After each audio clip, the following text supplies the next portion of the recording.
죄인이었을 때에 하나님은 우리의 이름을 불러주셨습니다. 그리고 그것으로 끝나는 것이 아니라 하나님의 자녀 삼아 주셨습니다. 아버지의 이름을 부르며 오늘 예배를 드립니다. 우리의 예배를 받아 주시옵소서. 예수님 이름으로 기도드리옵나이다. 아멘. 오늘 말씀은 마태복음 9장 35절부터 38절, 지난주에 이어서 같은 본문으로 말씀을 보도록 하겠습니다. 마태복음 9장 35절부터 38절입니다. 같이 읽도록 하겠습니다. 시작. 예수께서 모든 도시와 마을에 두루 다니사 그들의 회당에서 가르치시며 천국 복음을 전파하시며 모든 병과 모든 약한 것을 고치시니라. 무리를 보시고 불쌍히 여기시니 이는 그들이 목자 없는 양과 같고 기진함이라. 이에 제자들에게 이르시되 추수할 것은 많되 일꾼이 적으니 그러므로 추수하는 주인에게 청하여 추수할 일꾼을 보내주소서 하라 하시니라. 아멘. 이 본문으로 지난주에는 예수님이 우리를 향한 마음, 우리에 대하여 불쌍히 여기시고 긍휼히 여기시는 예수님의 마음에 대해서 지난주에 마태복음 전체를 봤습니다.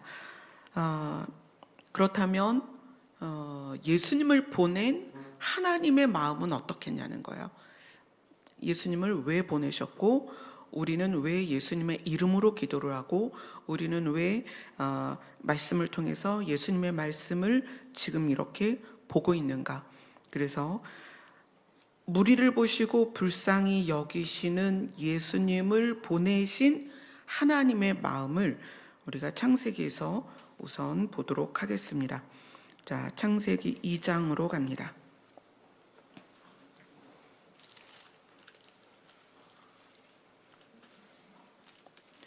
창세기 2장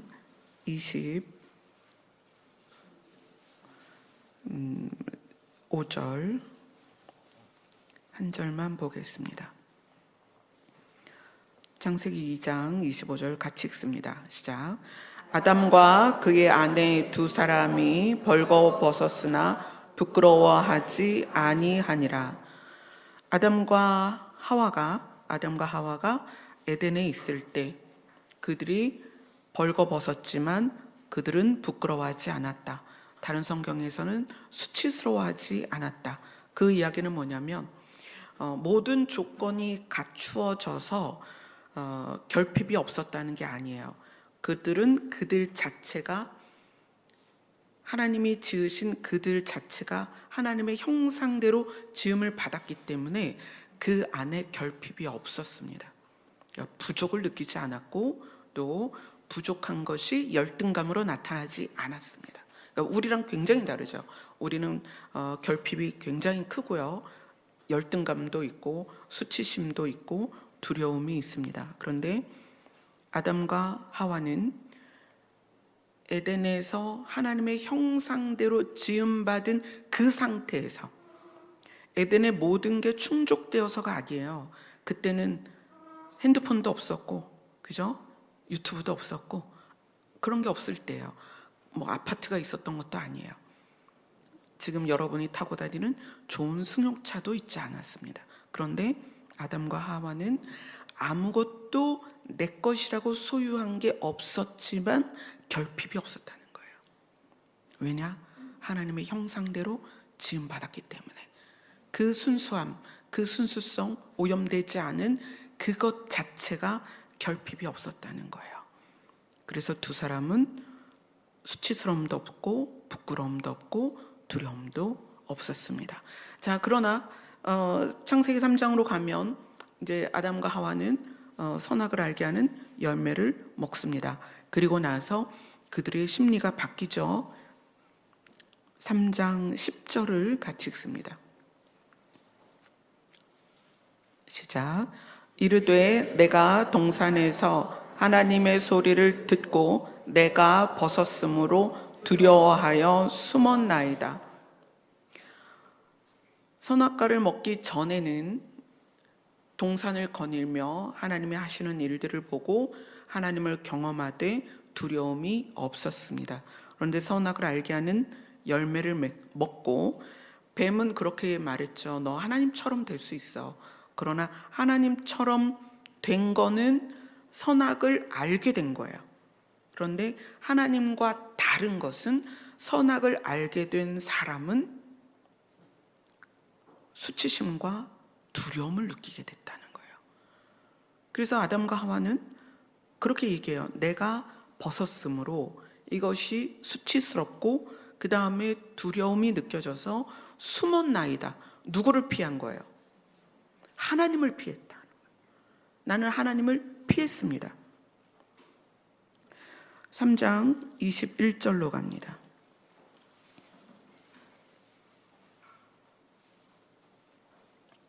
같이 읽습니다. 시작.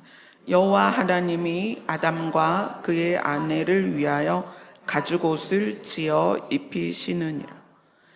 하나님께서는 자초지종을 알고 계셨지만 물어보고 아담과 하와는 적당히 자기 방어도 하고, 그죠? 자기 방어도 하고 공격도 하면서 이유를 댑니다. 그리고 하나님은 거기에 적절하게 그런 선악을 알게 하는 열매를 먹고 수치심을 느끼며 두려워하는 그들에게 그 결과가 나온 이유에 대한 타당한 상황을 주십니다. 그래서 아담과 하와는 에덴에서 나가게 되죠.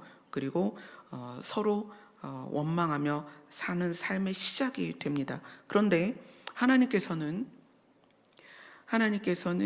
이 관계가 사랑에서 시작이 됐어요. 하나님은 우주 만물에 대해서, 특히 사람에 대해서 사랑하셨습니다. 그래서 이 관계의 형성이 필요가 아니라 사랑이었기 때문에 그들이 선택한 결과에 대한 것은 마땅히 보응으로서 받아야 되지만 하나님은 그 사랑의 마음에서 무엇을 하셨냐면 그들의 수치를 덮어주셨습니다. 그래서 여호와 하나님이 아담과 그의 아내를 위하여 가죽옷을 지어 입히셨습니다. 가죽옷을 지어 입히셨다는 이 짧은 문장 안에 뭐가 들어있냐면 하나님이 그렇게 보시기에 좋았던 어떤 동물을 잡았다는 거예요. 잡아서 각을 떠서 껍질을 발라서 그 껍질로 아담과 하와에게 옷을 해 입혔어요. 몇 마리를 잡았느냐? 이건 성경에 안 나오죠. 그러나 두 사람의 옷을 해 입히기 위해서는 물론 큰 동물의 껍데기를 벗겨서 나눠서 두 사람을 입혔을 수도 있고 아니면 두 마리를 잡아서 한 사람 한 사람 옷을 입혔을 수도 있죠. 어쨌거나 하나님은 자기가 창조하여 기쁘게 느꼈던, 보시기에 좋았던 어떤 동물을 잡았다는 얘기예요. 그리고 껍질을 까서 그 가죽으로 아담과 하와의 수치를 덮어주셨습니다. 우리는 생각할 때 아담과 하와가 하나님이 먹지 말라는 선악과를 먹었기 때문에 하나님이 화가 나서 에덴에서 쫓아낸 것처럼 보이지만 하나님의 심리는 그렇지 않았습니다. 자, 우선 그들에게 어떻게 반응하셨냐면 수치를 덮어주셨어요. 가죽옷으로. 그 다음에 3장 22절부터 24절을 같이 읽습니다. 시작.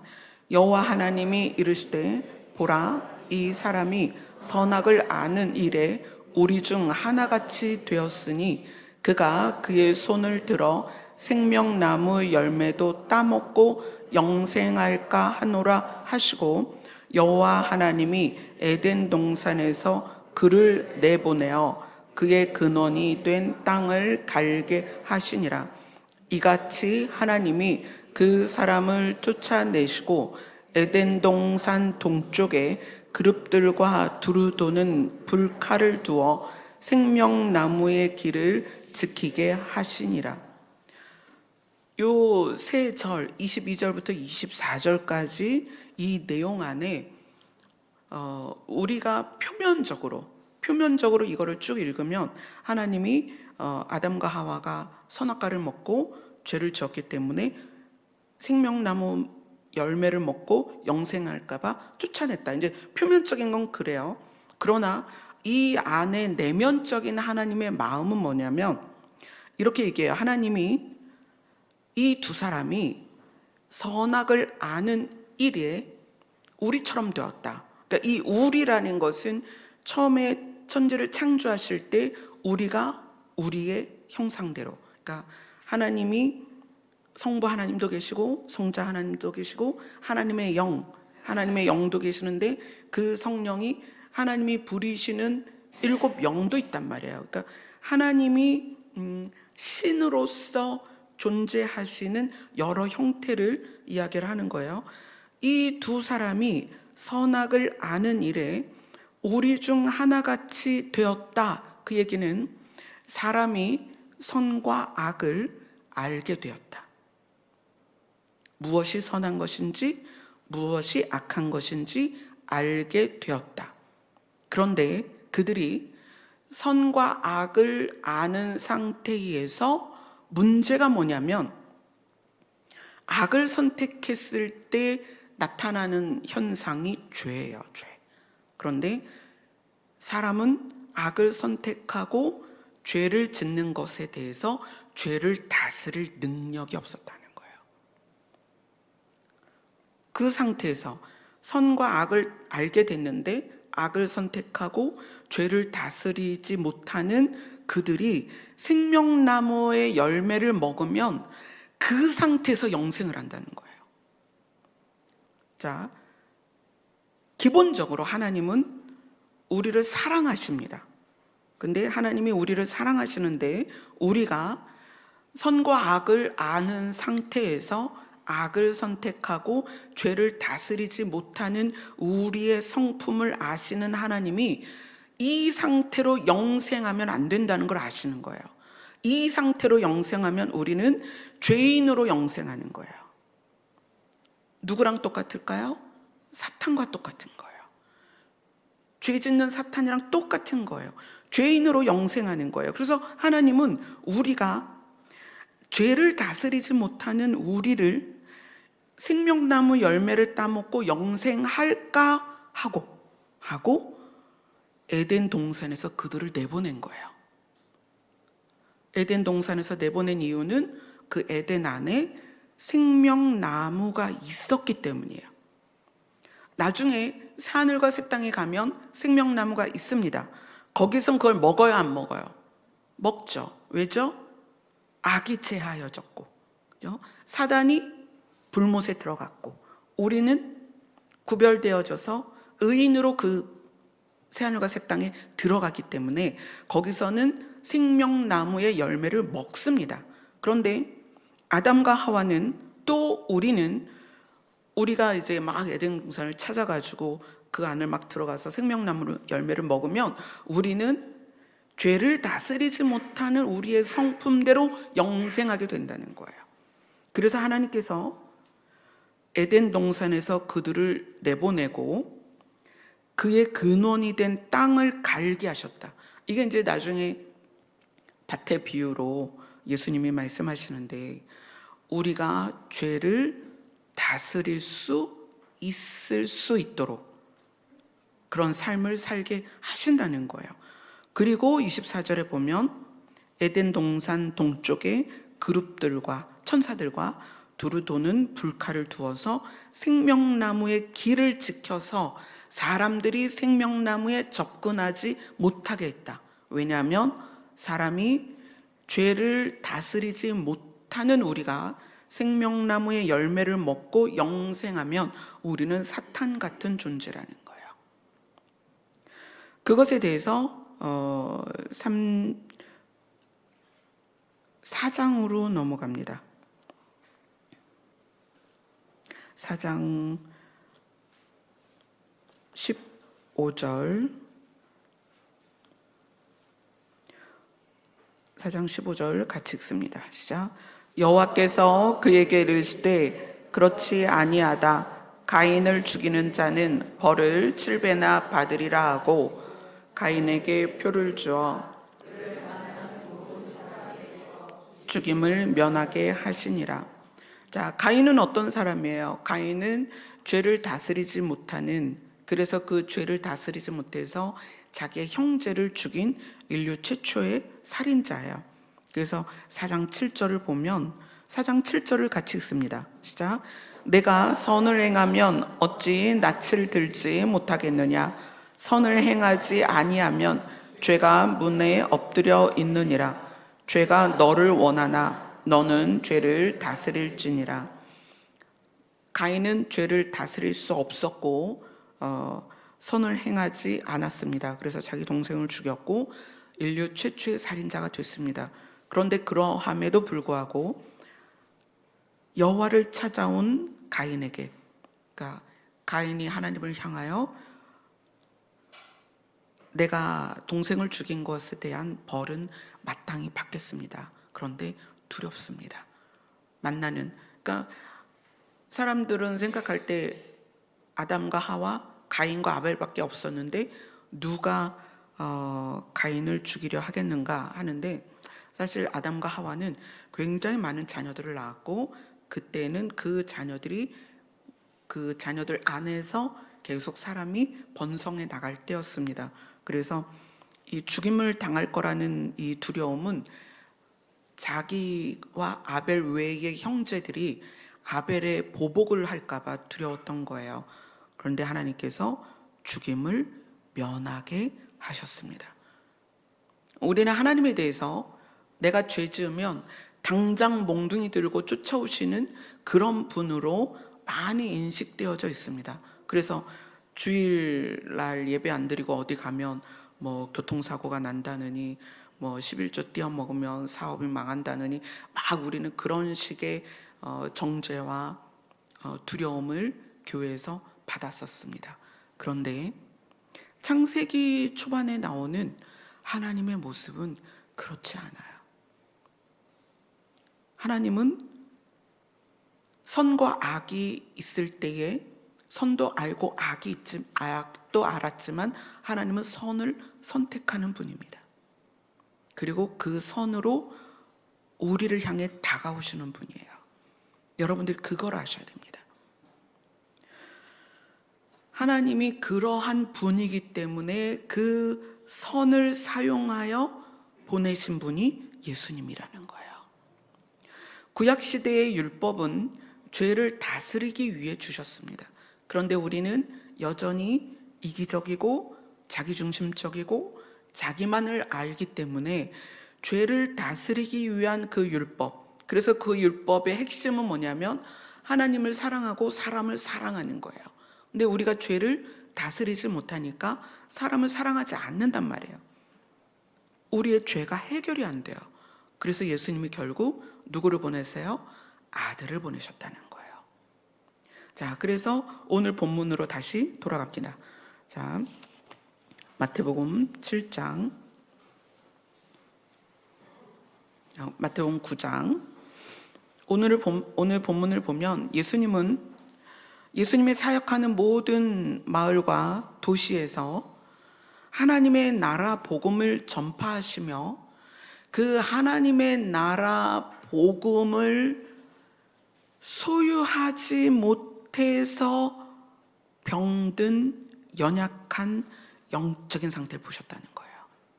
물론 육신도 그렇습니다. 우리의 육신은 늘 연약하고 늘 병과 마주하고 있습니다. 그런데 예수님이 보시는 것은 육신적인 병과 육신의 모든 약함도 있지만 천국 복음을 전하면서 그 천국 복음이 없어서 유리하는 양떼 같다는 거예요. 자, 목자가 없는 양이라는 것은, 목자는 양을 푸른 초장과 쉴만한 물가로 인도합니다. 그래서 양은 두려움이 없어요. 왜? 목자만 따라가면 되니까. 근데 목자 없는 양이라는 것은 푸른 초장과 쉴만한 물가로 인도하는 자가 없는 거예요. 그럼 푸른 초장과 쉴만한 물가가 어디예요? 하나님의 나라입니다. 예수님이 마주 대하고 있는 사람들은 하나님을 믿고 있는 유대인이었어요. 근데 그 유대인들이 모든 병과 모든 약한 것에서 신음하는데, 예수님이 육신으로도 보지만 그들의 영을 봤을 때 그들은 하나님의 나라로, 천국으로 인도되어지지 않고 있다는 거예요. 그러니까 천국으로 인도되어지는 방향성을 잃으니까 목자 없는 양같이 고생하며 기진하다, 지치고 널리 흩어져 있다. 목표도 없고 그 목적지가 하나님이 우리를 위해서 어떻게 예비해 놓으셨는지에 대한 소망도 없는 거예요. 그러니까 이 땅에서 먹고 사는 일로, 이 땅에서 나를 만족시키는 일로. 그런데 인간이 그렇잖아요. 이 결핍이라는 것이 소유로 채워지지 않습니다. 우리의 결핍은 소유로 채워지지 않습니다. 왜냐하면 우리의 결핍은 하나님과의 관계 단절로 생겼기 때문이에요. 아담과 하와의 결핍, 벗은 걸 알았다는 그 자체가 뭐냐면 하나님과의 단절에서 시작된 결핍이에요. 여러분이 결핍을 느끼고 있다면 그것이 어떤 종류로 느끼든 상관이 없어요. 그 결핍 때문에 사실 돈을 벌려고 하는 거고, 성형을 해서라도 예쁘려고 하는 거고, 그 결핍 때문에 공부를 머리가 하얘서까지 계속 공부를 해요. 결핍이에요, 사실 여러분. 그것도 결핍이에요. 물론 치매 안 걸리려고 공부를 하는 분들도 있어요. 그러나 실상 우리의 추구는 결핍의 결과입니다. 아담과 하와가 에덴에서 뭘 추구했을까요? 벌거벗은 것조차도 결핍으로 느끼지 않는데 뭘 추구했을까요? 그러니까 우리의 결핍은 여러분이 소유하는 것으로 채워질 것 같지만 그렇지 않아요. 그래서 부모의 결핍이 자녀에게 가죠. 너 공부해, 좋은 직장 가, 좋은 직업 가져, 너를 위해서야. 사실 너를 위해서예요? 부모의 만족을 위해서예요. 사실 정말 이렇게 마음을 홀라당 까놓고 보면 자기 만족을 위해서 자기의 결핍을 자녀들에게 요구하는 거거든요. 아이들은 공부가 안 맞을 수 있어요. 그죠? 공부 머리는 타고나요. 공부 머리는 만들어지는 게 아니에요. 뇌과학자들이 그렇게 말하거든요. 근데 결핍을 느끼는 부모들이 그 결핍을 자녀들에게 요구하죠. 그래서 자녀들이 힘든 거거든요. 자, 예수님이 무리를 보시고 불쌍히 여기신 것은 사람들의 결핍을 보는 거예요.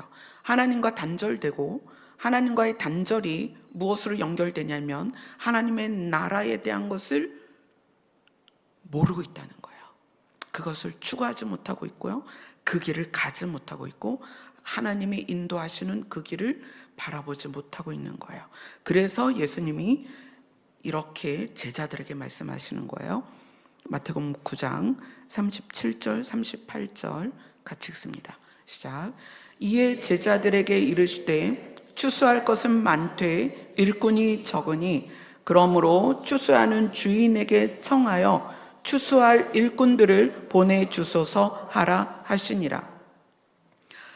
예수님은 그 무리들을 보시면서 그들을 뭐라고 생각했냐면 추수할 곡식으로 본 거예요.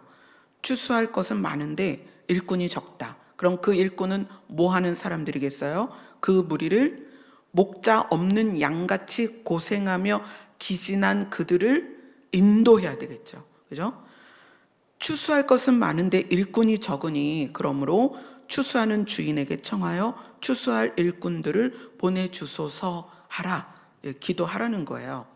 자, 그것에 대해서 이제 두 가지로 나누어서 봐야 됩니다. 마태복음 13장으로 갑니다.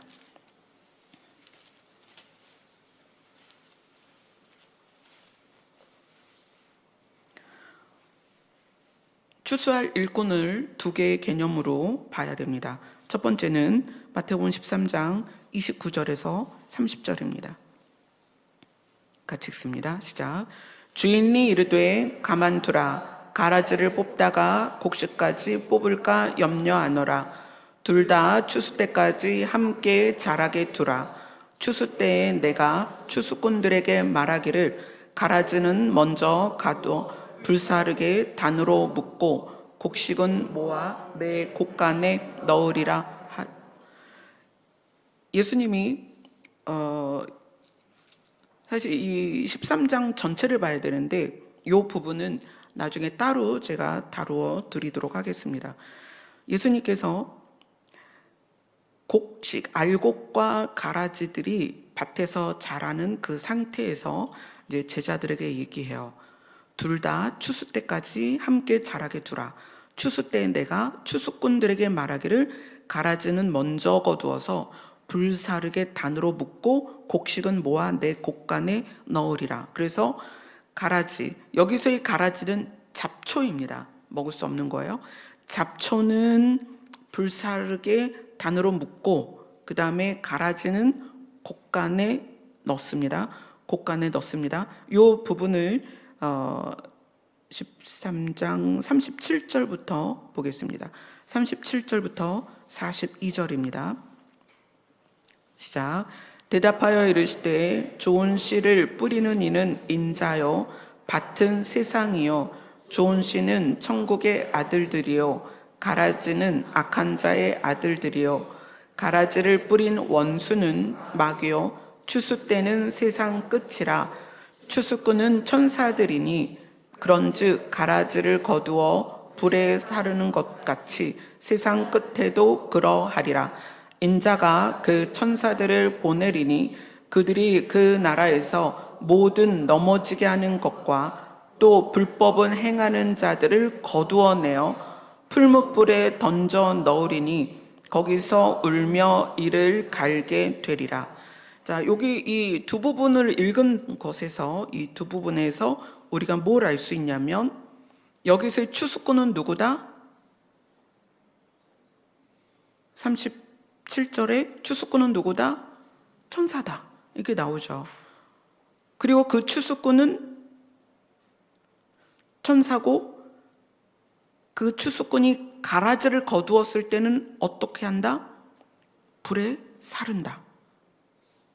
그리고 풀무불에 던져 넣을 것이다. 자, 예수님이 마태복음 우리가 읽은 이제 본문 9장에서 추수할 일꾼을 보내주소서 하라 그랬단 말이에요.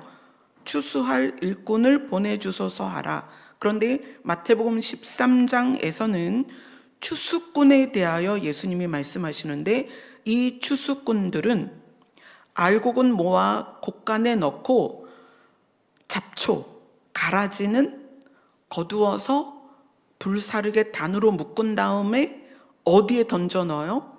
풀무불에 던져 넣는데 그렇게 하는 추수꾼은 누구다? 천사다. 영어 성경엔 엔젤이라고 나와요. 천사다라고 얘기를 해요. 마태복음 13장 49절에서 50절 같이 읽습니다. 시작. 세상 끝에도 이러하리라. 천사들이 와서 의인 중에서 악인을 갈라내어 풀무불에 던져 넣으리니 거기서 울며 이를 갈리라. 자, 계시록에 보면 이 풀무불이 뭐냐면 불못으로 나옵니다. 불못. 자, 세상 끝에 천사들이 와서 의인과 악인을 갈라서 풀무불에 던져 넣을 것이다. 그들을 마태복음 13장은 추수꾼이라고 한다. 자, 마태복음 3장으로 가볼게요.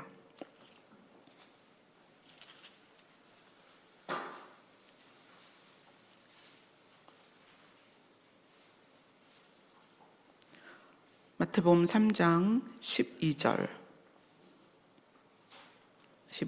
같이 읽습니다. 시작. 손에 키를 들고 자기의 타작마당을 정하게 하사 알곡은 모아 곳간에 들이고 쭉정이는 꺼지지 않는 불에 태우시리라. 자, 요거는 세례 요한이 예수님에 대해서 설명하시는 거예요.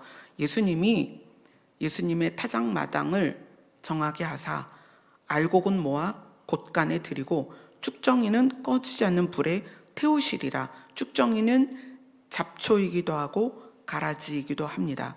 그래서 마지막에 꺼지지 않는 불못, 풀못불 이렇게 표현되는 계시록에서는 불못으로 나오죠.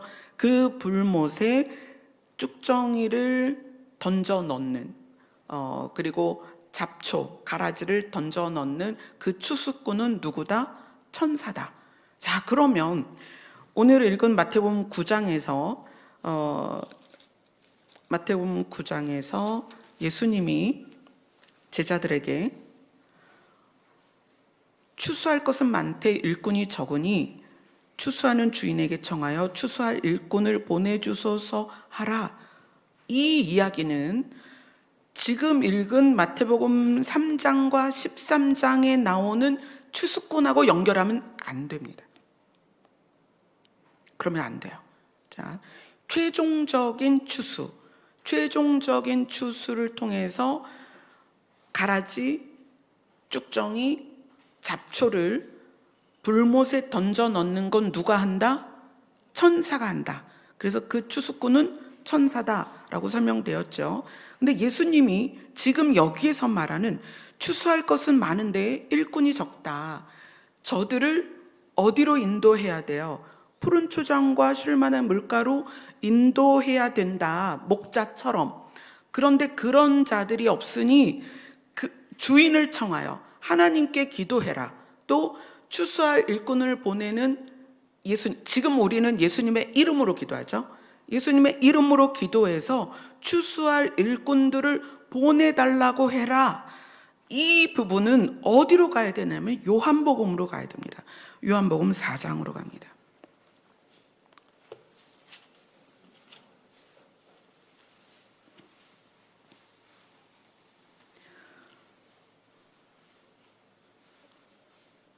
자, 요한복음 4장은 어떤 특징이 있냐면 예수님이 사마리아 여인을 만납니다. 예수님이 사마리아 여인을 만나서 이제 처음 주제는 물이었어요. 실제 물을 거기에서 이제 우물이 있어서 물을 깃는 어떤 그 상황에서 예수님이 사마리아 여인과 처음에는 마시는 물로 시작해서 무엇으로 이야기가 가죠? 요한복음 4장 14절을 같이 읽습니다. 시작. 내가 주는 물을 마시는 자는 영원히 목마르지 아니하리니 내가 주는 물은 그 속에서 영생하도록 솟아나는 샘물이 되리라. 자, 예수님은 우물가에서 만난 사마리아 여인과 실제 물을 가지고 대화를 시작해서 그 다음에 그 대화를 어디로 이끌어 가셨냐면 영생하도록 솟아나는 샘물에 대해서 이야기를 하십니다. 자, 하나를 더 보고 할게요. 요한복음 6장으로 갑니다. 요한복음 6장은 디베랴의 갈릴리 바다 건너편으로 가셔서 이제 사람들을 많이 만나시죠. 그리고 거기에서 무슨 일이 있어요? 보리떡 5개와 물고기 2마리로 5,000명을 먹이십니다. 그리고 나서 예수님을 찾아오는 그 사람들을 바라보며 예수님이 실제로 먹은 보리떡 5개와 물고기 2마리를 가지고 무엇으로 연결을 하시냐면 요한복음 6장 48절입니다.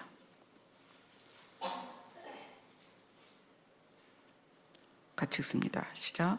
내가 곧 생명의 떡이니라. 그것을 말씀하시기 전에 예수님이 자기가 온 이유를 알려주시죠. 요한복음 6장 38절부터 40절입니다. 시작. 내가 하늘에서 내려온 것은 내 뜻을 행하려 함이 아니요 나를 보내신 이의 뜻을 행하려 함이니라. 나를 보내신 이의 뜻은 내게 주신 자 중에 내가 하나도 잃어버리지 아니하고 마지막 날에 다시 살리는 이것이니라. 내 아버지의 뜻은 아들을 보고 믿는 자마다 영생을 얻는 이것이니 마지막 날에 내가 이를 다시 살리리라. 네, 3장은 사마리아 여인과 우물가에서 실제 물을 뜨면서 물을 가지고 영생하는 생수에 대해서 이야기를 이끌어 가셨고요. 그 다음 6장에서는 실제로 보리떡 5개와 물고기 2마리로 5,000명을 먹이시고 나서 그 다음에 그 이야기를 생명의 떡으로 연결을 해주세요.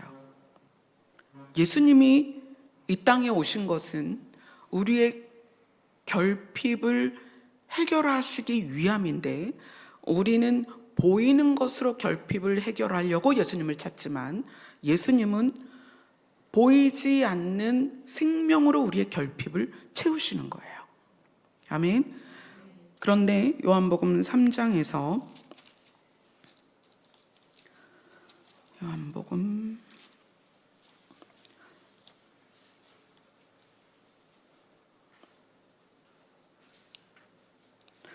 4장에서 34절부터 38절을 같이 읽습니다. 4장 34절에서 38절 같이 읽습니다. 시작. 예수께서 이르시되 나의 양식은 나를 보내신 이의 뜻을 행하며 나의 일을 온전히 이루는 이것이니라. 너희는 넉 달이 지나야 추수할 때가 이르겠다 하지 아니하느냐. 그러나 나는 너희에게 이르노니 너희 눈을 들어 휘어져 추수하게 되었도다. 거두는 자가 이미 삭도 받고 영생에 이르는 열매를 모으나니 이는 뿌리는 자와 거두는 자가 함께 즐거워하게 하려 함이라. 그런즉 한 사람이 심고 다른 사람이 거둔다 하는 말이 옳도다. 내가 너희로 노력하지 아니한 것을 거두러 보내었노니 다른 사람들은 노력하였고 너희는 그들이 노력한 것에 참여하였느니라.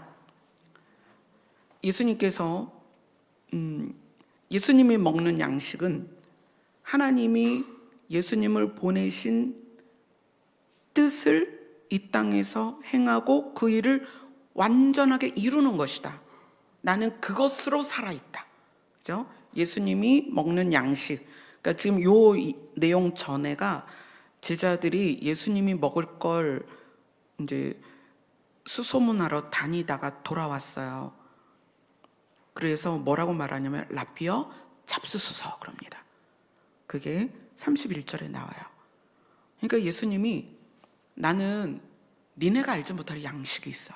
그러니까 너희는 실제로 먹어서 소화되는 이 음식으로 내가 살아있고 존재한다고 생각하지만 나는 너희가 알지 못하는 양식을 먹고 있어. 그러니까 제자들이 서로 이렇게 말합니다. 누가 잡수실 것을 갖다 드렸나? 이렇게 생각을 해요. 누가 다른 사람이 다른 먹을 걸 갖다 드렸나? 라고 얘기해요. 그러니까 예수님이 아니야. 내가 살아 존재하는 이 힘은 하나님이 나를 보내신 이유, 그 뜻을 행하고 그걸 완전하게 이루기 위해 내가 살아있는 거야. 그것을 이루는 것이 내 살아있는 이유야. 그리고 그것을 이루기 위해서 내가 살아있어. 이거를 이제 제자들에게 이야기를 해주면서 35절은 되게 중요한 내용이에요. 너희는 넉 달이 지나야 추수할 때가 이르겠다 하지 아니하느냐. 이거는 이제 시기적으로 실제로 요 시기가 넉 달 후에 추수할 시기이기도 하지만 사실 이거는 어떤 내용이냐면 우리가 이제 마태복음 9장에서 봤잖아요. 예수님이 모든 병든 것과 약한 것에 대해서 보시면서 목자 없는 양 같다라고 얘기했잖아요. 넉 달이 지나야 추수할 때가 이르겠다 하는 얘기는 이스라엘 사람들이 성경을 통해서 마지막에 대한 분명히 교훈이 있었음에도 아직 멀었다고 생각하는 거예요. 마지막 때가. 지금 우리들의 교회도 마찬가지죠. 교회들도 성도들도 세상의 끝이 오겠지만 아직 멀었다. 넉 달이나 남았다 라고 얘기를 한다는 거예요. 그런데 나는 너희에게 이르노니 너희 눈을 들어 밭을 보라. 희어져 추수하게 되었다. 근데 밭을 봤는데 왜 희어져 추수하게 되었을까요? 이때는 이제 밀에 대한 얘기예요. 여러분 혹시 쌀에 꽃 피는 거 보셨어요? 벼에 꽃 피는 거 보셨나요? 아주 짧은 시간 벼에 꽃이 펴요. 그리고 열매가 생기는데 그게 뭐죠? 벼예요. 벼는 벼에 꽃이 핍니다. 우리가 그거를 눈으로 본 적이 별로 없으니까 벼에 꽃이 피나 싶은데 사실 벼에 꽃이 펴요. 하얀 꽃이 핍니다. 하얀 꽃이. 그래서 이렇게 얘기하는 거예요. 봐라. 저기 있는 저들은 빨리 복음을 들어야 되고 그들이 하나님 앞으로 하나님의 나라로 천국 복음을 받아서 천국으로 향해 가야 해.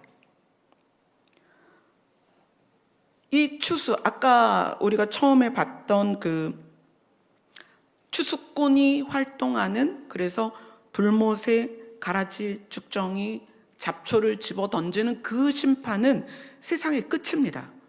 그 이후에 뭐가 시작이 돼요? 새하늘과 새 땅이 시작이 돼요. 그러니까 우리 생각에 그날은 너무 멀었어. 그러나 예수님은 개개인의 사람을 보는 거예요. 우리 개개인의 사람이 결핍으로 물을 찾고 양식을 찾는 거예요. 그때 뭐를 줘야 돼요? 생명이신 예수님을 줘야 되는 거예요. 개인의 삶을 보시는 거예요. 개인의 생명을 보시는 거예요. 개인의 병과 개인의 연약함을 보시는 거예요. 저들이 기진하여 쓰러지기 전에 그들에게 생명을 줘야 된다. 그래서 너희 눈을 들어 밭을 봐라. 희어져 추수하게 되지 않았니? 벌써 벼에 꽃이 폈어. 빨리. 그들이 복음을 받을 때니까 복음을 전해야 된다. 그러면서 36절에 이렇게 얘기해요. 거두는 자가 이미 삭도 받고 영생에 이르는 열매를 모으나니. 거두는 자가 삭을 받았다는 것은 자기의 일하는 것의 대가를 이미 받았다는 거예요. 거두는 자가 받은 대가는 뭘까요? 영생이죠. 거두는 자는 구원받은 자들이 그것을 하는 것입니다. 여기서 거두는 자는 천사가 아니에요. 거두는 자는 이미 영생을 받았고 그 다음에 영생에 이르는 열매를 모으나니 이는 뿌리는 자와 거두는 자가 함께 즐거워하게 하려 함이라. 그래서 여기에서의 뿌리는 자는 예수님이 요 시점에서는 구약시대 전체에서 활동한 선지자들, 사역자들, 물론 또 여기에서 예수님이기도 하고 예수님의 제자이기도 합니다. 뿌리는 자와 거두는 자가 함께 즐거워하게 하려 합니다. 그런즉 한 사람이 심고 다른 사람이 거둔다 하는 말이 옳도다. 내가 너희로 노력하지 않은 것을, 여기서의 너희는 지금 당장 보는 예수님의 제자들이죠. 예수님의 제자들에게 너희가 수고하지 않은 것을 거두러 보내었노니 그들을 하나님 앞으로 인도하도록 보내었으니 다른 사람들은 노력하였고 너희는 그들이 노력한 것에 참여하였느니라. 이것이 예수님 때부터 지금까지 반복되고 있습니다.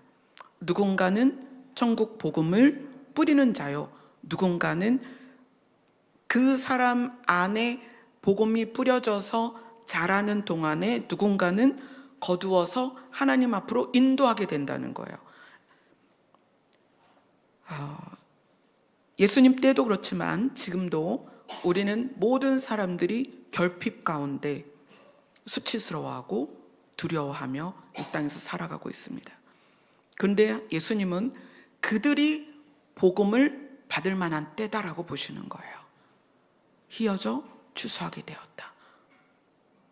누군가는 복음을 뿌려야 되고 누군가는 그것을 거두어야 된다. 그래서 오늘 마태복음 9장 35절에서 38절에 나오는 추수할 일꾼을 보내달라라는 것은, 우리 다시 마태복음 볼까요? 마태복음 9장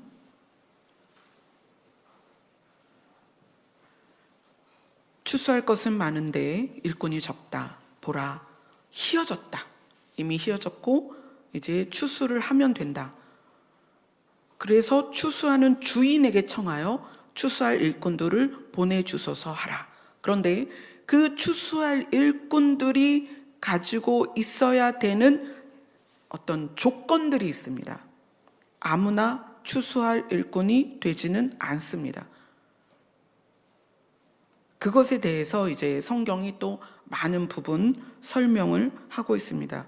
근데 이거를 이제 또 하려면 1시간을 가야 돼서 몇 가지 잠깐 보고 그 부분에 대해서, 추수할 일꾼들에 대해서 다음 주에 자세히 보도록 하겠습니다. 디모데 후서로 갑니다.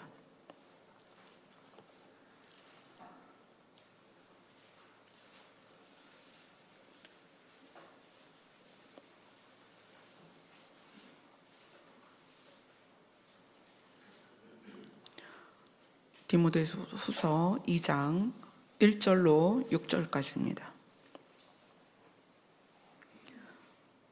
같이 읽습니다. 시작. 내 아들아, 그러므로 너는 그리스도 예수 안에 있는 은혜 가운데에서 강하고 또 내가 많은 증인 앞에서 내게 들은 바를 충성된 사람들에게 부탁하라. 그들이 또 다른 사람들을 가르칠 수 있으리라.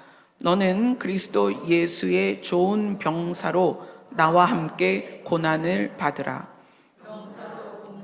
자가 자기 생활에 얽매이는 자가 하나도 없나니 이는 병사로 모집한 자를 기쁘게 하려 함이라.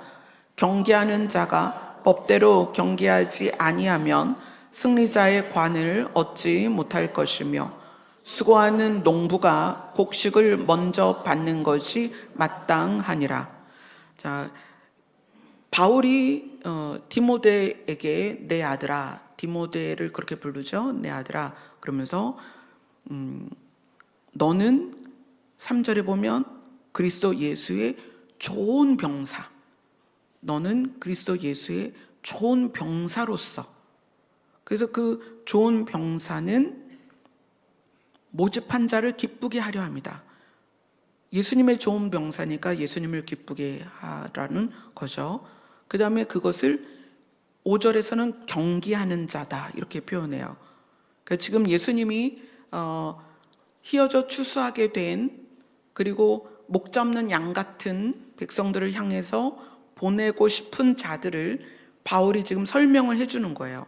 예수님의 좋은 병사로서, 그 예수님의 좋은 병사는 병사로 모집한 예수님을 기쁘게 해야 하고, 그리고 경기하는 자로서 법대로 경기를 해야 되며, 수고하는 농부같이 곡식을 먼저 받는 것이 마땅하다. 수고하는 농부가 곡식을 먼저 받는 것이 마땅하다. 이것도 이제 다음 주에 설명을 좀 해드릴 거예요. 그래서 이 예수님의 좋은 병사를 디모데 후서에서는 무엇이라고 표현하냐면 2장 15절을 같이 읽습니다. 시작. 너는 진리의 말씀을 옳게 분별하며 부끄러울 것이 없는 일꾼으로 인정된 자로 자신을 하나님 앞에 드리기를 힘쓰라. 예수님의 좋은 병사는 부끄러울 것이 없는 일꾼입니다. 자, 예수님이 목자 없는 양 같은 이스라엘 백성을 바라보시며 또 지금 대한민국과 예수님의 다시 오심을 기다리는 많은 신부들이 있는 온 세상을 보면서 희어져 추수하게 되었다. 그러니 하나님께 기도해서 추수할 일꾼을 보내달라고 해라. 이거는 새하늘과 새 땅을 시작으로 하는 그 풀무불에 던져 넣는 그 추수 천사가 아니라 매 시간 하나님의 길로 인도되어져야 하는 백성들을 인도할 수 있는 예수님의 좋은 병사를 달라고 기도를 하라는 거예요. 근데 그 좋은 병사는 예수님을 기쁘게 하는 자이고 법대로 경계하는 자이고 수고하는 농부이면서 부끄러울 것이 없는 일꾼입니다. 금요 설교를 들으신 분들은 들으셨을 거예요. 왜 요한계시록 앞에 유다서가 있느냐? 유다서는 한 장으로 된 아주 짧은 성경입니다. 그런데 유다서가 왜 계시록 앞에 있느냐? 창세기부터 계시록이 시작되기 전까지 하나님은 창세기부터 우리를 향하여 어떤 마음이시냐면 불쌍히 여기는 마음이에요. 긍휼이에요. 어떻게 하면 너희를 살릴까? 그래서 유다서는 딱 한 장으로 되어 있는 정말 짧은 책입니다. 그래서 제가 유다서를 뭐라고 표현했냐면 계시록을 예쁘게 쌓아놓은 보자기다. 그래서 이 보자기를 열어야만 계시록이 보입니다. 이 보자기를 풀어야만 계시록을 이해합니다. 이 보자기를 풀어야만 계시록을 받아 먹을 수 있습니다. 그런데 그 보자기의 핵심이 뭐다? 긍휼이라. 유다서의 주제는 긍휼입니다. 우리를 향한 긍휼입니다. 하나님이 우리를 얼마나 불쌍히 여기시는지 그 긍휼이라는 단어가 한 장이라는 짧은 성경 안에 4번, 5번 나와요. 그게 주제이기 때문에 그래요. 우리를 사랑하시는 그 사랑과 우리를 불쌍히 여기시는 그 마음을 알고 계시록을 보라는 거예요. 마지막 때가 어떤 면에서는 두렵게 받아들여지기도 하고 그래서 내가 뭘 준비해야 되지? 어떻게 해야 되지? 그럴 수 있다는 거예요. 그런데 하나님은 계시록을 통해서 하나님의 긍휼의 엑기스, 내가 너희를 불쌍히 여겨서 아담과 하와를 짐승을 잡아 수치를 가려준 것처럼 너희들의 수치를 가리고 그리고 생명나무로 나아가게 할 거야. 아멘. 계시록은 그 내용이에요. 창세기에서는 아담과 하와가 선과 악을 알게 되고 그리고 죄를 다스리지 못하는 그들이 생명나무를 가서 그 열매를 먹고 사탄처럼 악한 자로 영생할까 봐 생명나무 열매를 못 먹게 했잖아요. 근데 그 하나님의 긍휼이 우리로 다시 생명나무를 먹게 해야 되는데 그 생명나무를 먹게 하기 위해서 하나님은 우리의 죄의 문제를 해결을 해야 되는 거예요. 그래서 예수님을 보내셨죠. 그래서 예수님을 우리가 받아들였고 죄의 문제가 해결이 됐어요. 죄값이 치루어졌습니다. 그 상태에서 우리가 이제는 새하늘과 새 땅에 있는 생명나무 열매를 먹으면 돼요. 근데 거기까지 가는 과정 안에서 우리의 육체로 살아있는 동안에 우리는 죄를 다스릴 수 있어야 된다. 그것이 성경 전체에 흐르는 내용입니다. 죄를 다스려라. 서로 사랑해라. 그리고 유다서를 통해서 내가 너희에게 새하늘과 새 땅으로 가서 생명나무를 먹게 하는 것은 내가 너희를 불쌍히 여깁니다. 유다서를 통해서 계시록으로 들어가는 문을 열어주시는 거예요. 오늘 본문인 마태복음 9장에 나오는 추수할 일꾼을 보내주소서의 추수할 일꾼은 지금 포커스가 추수할 천사가 아니고 예수님의 좋은 병사를 이야기하는 거예요.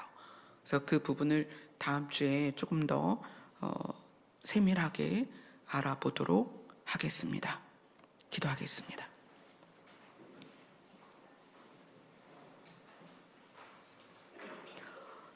아버지 하나님, 우리는 아버지를 두려워하고 아담과 하와처럼 아버지 시선에서 피하려고 할 때가 많이 있습니다. 그러나 하나님은 창세기부터 계시록에 이르기까지 선하시며 우리를 긍휼히 여기셔서 언제나 우리를 살리기를 원하십니다. 그 하나님의 마음과 일하심을 우리가 이해하고 깨닫게 하여 주시옵소서. 우리를 살리시고자 하는 하나님의 그 열심이 얼마나 우리의 삶 가운데 깊이 들어와 있는지를 깨닫게 하여 주시옵소서. 예수님 이름으로 기도드리옵나이다. 아멘. 우리를 불쌍히 여기시고 추수의 일꾼으로 부리시는 사랑의 하나님을 기뻐하며 경배하겠습니다.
슬픔이 있고 아픔이 있고 고통이 있다면 이제 추수할 때가 된 거예요.